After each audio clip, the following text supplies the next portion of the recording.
नमस्कार, बहुत स्वागत है आपका। आप देख रहे हैं स्वराज एक्सप्रेस। मैं हूं आपके साथ राघवेंद्र। बुलेटिन की शुरुआत करते हैं और एक बड़ी खबर आपको बताते हैं, क्योंकि छत्तीसगढ़ के साई कैबिनेट में कई फैसलों पर मुहर लगी है। उप मुख्यमंत्री अरुण साव ने इन फैसलों की जानकारी दी है। यूसीसी लागू करने की दिशा में अहम फैसला लिया गया है साई के इस कैबिनेट बैठक में।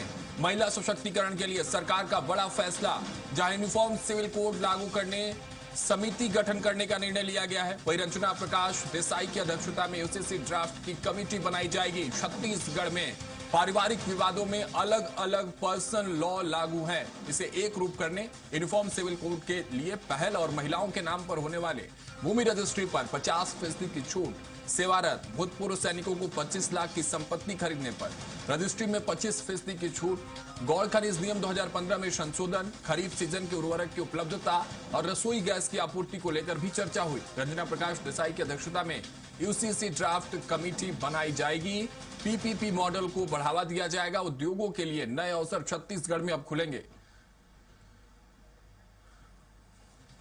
तो देखिए, तमाम बड़े फैसले आज लिए गए हैं। एक अहम दिशा में अब छत्तीसगढ़ जाते हुए नजर आएगा, क्योंकि आज के इस बैठक में तमाम बड़े फैसले लिए गए हैं। और सबसे बड़ा फैसला रहा है यूसीसी को लेकर, क्योंकि अब यूसीसी को लेकर तैयारियां छत्तीसगढ़ में भी तेज कर दी गई है। उसके लिए कमेटी के गठन का निर्णय दे दिया गया है। साई कैबिनेट में कई फैसलों पर मुहर जरूर आज लगे हैं और इसकी जानकारी खुद उप मुख्यमंत्री अरुण साव ने दी है। सबसे बड़ी बात इसके भीतर यही रही, यूसीसी लागू करने की दिशा में अहम फैसला इस बैठक में हुआ।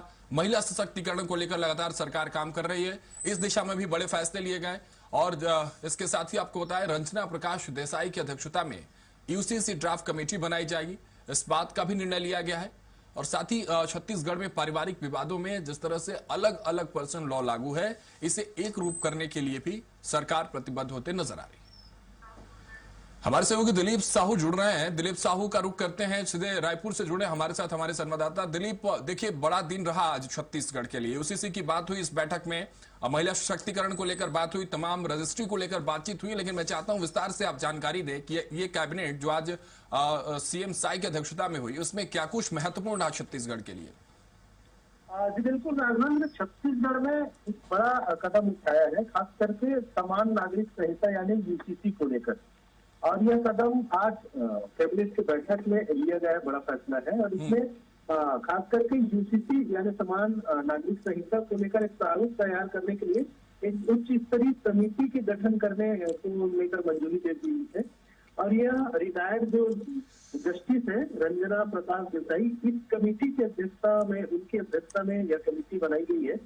और सरकार का यह भी दावा है कि कानून में एकरूपता आएगी और इससे सभी नागरिकों के लिए समान अधिकार सुनिश्चित होगा।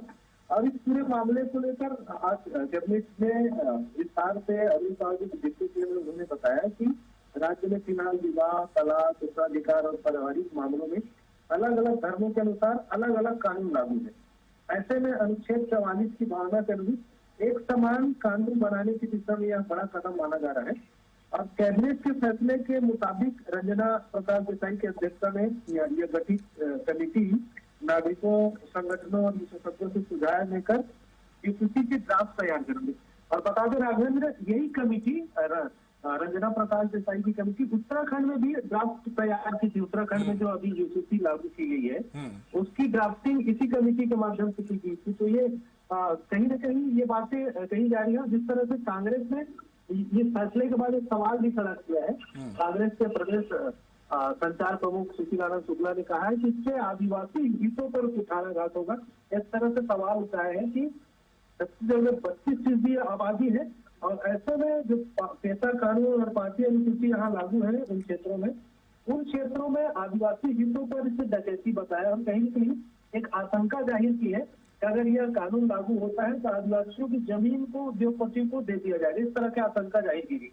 हालांकि बीजेपी की ओर से बीजेपी के प्रदेश प्रवक्ता ने इसको लेकर पलटवार करते हुए कहा है कि राज्य की जो सरकार है यूसीसी का जो ड्राफ्ट तैयार करने जा रही है वह उसी कमेटी के माध्यम से कराई जा रही है जिससे रंजना प्रसाद देसाई जी है उनकी अध्यक्षता में होगी।